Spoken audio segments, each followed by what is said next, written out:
So it's like, why are we to be beholden to this debt? We need to dump it on the corporations, bankrupt the banks and the corporations, let front the bill.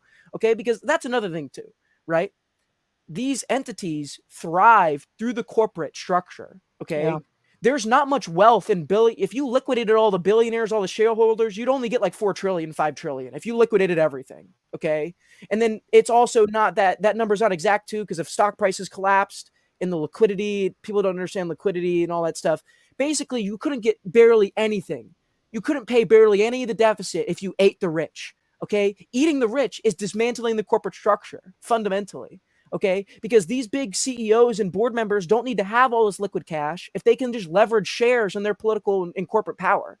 Right. So the real power is in the corporate regime, in corporate law, right? And all that structure. So it's like, that's what we need to attack fundamentally, and cutting them off from the balls would be cutting off their funding by regulating treasury markets. That really is one of the most fundamental things to start reining in this whole regime of spending.